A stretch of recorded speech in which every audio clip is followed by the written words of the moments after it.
Hi, thanks for joining me again. I thought that it might be interesting to look at some of the subcategories that fall within the broad field of landscape photography. Some photographers prefer to be lone rangers, out there on their own discovering beauty in nature, while others prefer to extract meaning and understanding within man-altered landscapes. It's not necessary to confine oneself to an ultra-specialized area of interest, but many photographers have done just that. And that's the subject of this video. They say that the camera never lies, but it can stretch the... Well before Ansel Adams came onto the scene, photographers have been drawn to the natural splendor of the wild. Probably most nature photographers want to record what they see and show this magnificence to others. I came across the work of British landscape photographer Joe Cornish. He's obviously highly visually and technically accomplished. His landscapes are rarely simplistic. He isn't just documenting a scene in a straight-on fashion and saying, hey look, this is a pretty picture. He's very aware of light, color palettes, and especially the concept of adding depth to his compositions. It creates these sort of little points of light and light and shade and texture. And then into the distance is this fantastic mountain range. And the focus has to sort of embrace all of that. So the plane of focus, normally like that for most cameras, is gone like that. And then as I stop down, so it'll gradually expand below and above.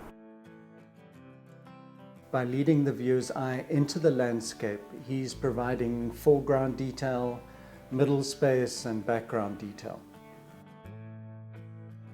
We're led through his landscapes by focusing on the various points of interest throughout the image. This is how he's able to hold the viewer's interest in his photographs. You're discovering interesting textures and details every time you return to the image. A quick tourist snap taken at any of these locations might have produced pleasant enough images, but they probably wouldn't provide the complexity to maintain our curiosity. By imposing an artistic style onto the landscape, photographers are expressing a personalized or subjective view. They are basically using the landscape as a source for their compositions, but they are emphasizing various compositional elements for aesthetic reasons.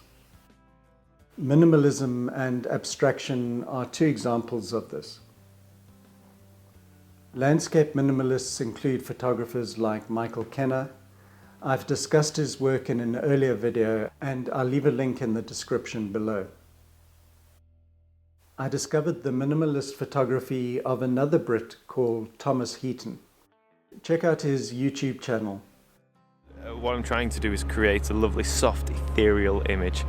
But yeah, hopefully I'll get that before the rain comes. What a fantastic way to spend the morning.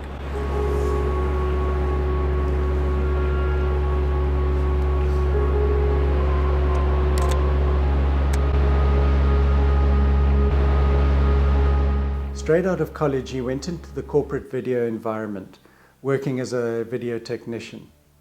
At first it seemed like a dream job because he was traveling all over the world covering music concerts and award ceremonies. But he found he wasn't being fulfilled, and he took a chance, got out of his job, and found himself drawn more and more to landscape photography. His channel was the thing that facilitated a life of shooting landscapes. Another expressionistic landscape approach is abstraction. These photographers are producing their interpretation of the environment. They deconstruct, distort, or simplify elements of the natural world in order to emphasize compositional characteristics like line, pattern, shapes, and repetition. Harry Callahan was one of the most influential photographers of the 20th century, and he was drawn to abstraction. Not this Harry Callahan, this one.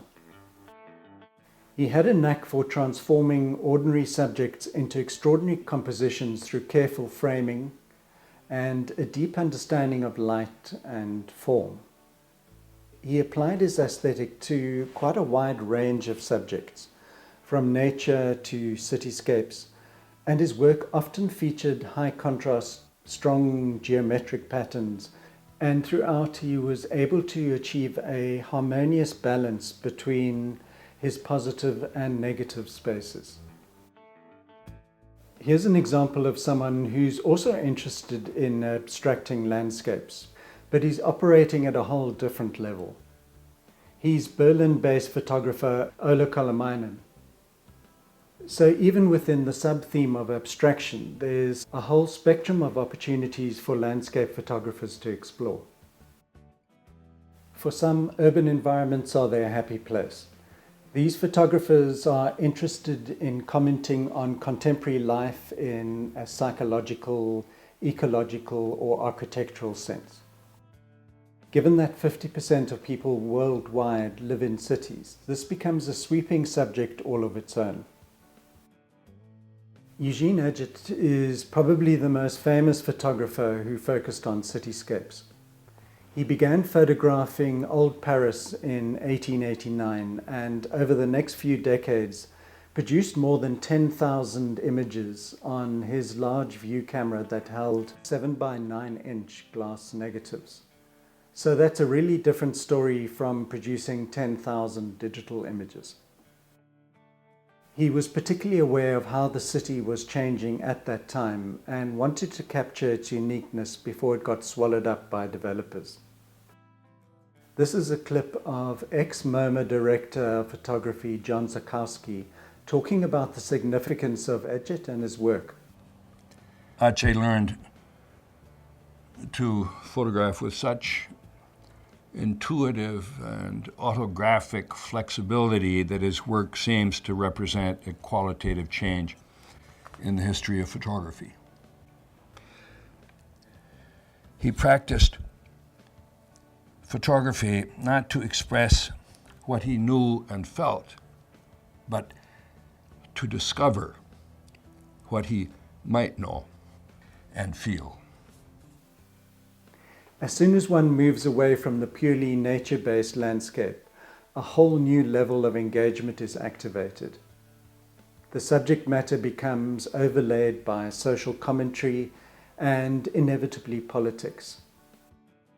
One of the most successful and influential photography programs was initiated by the Farm Security Administration between 1935 and 1944.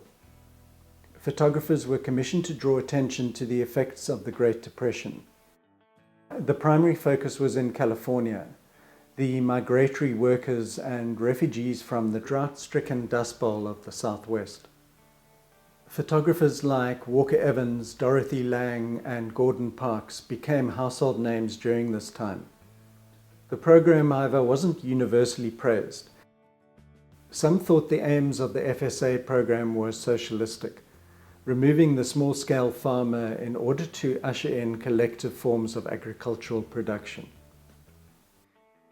This photographic record explored the negative aspects of human beings' interaction with the earth and became a foundation for an ongoing tradition within photography.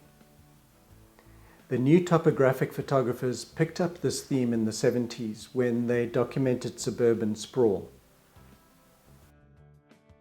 Instead of trees and mountain ranges, the subject matter became parking lots, housing, motels, and warehouses. They discovered beauty within these stark environments. I looked at it because it was commonplace and ordinary. It was around me everywhere. I admire beauty, but as an aesthetic position, I will leave that for others who are better equipped than I am to work in that way. For something to be interesting to me, it needs to engage a number of issues.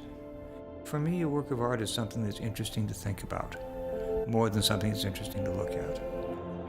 I'll provide a link in the description below of a video that I produced on this movement.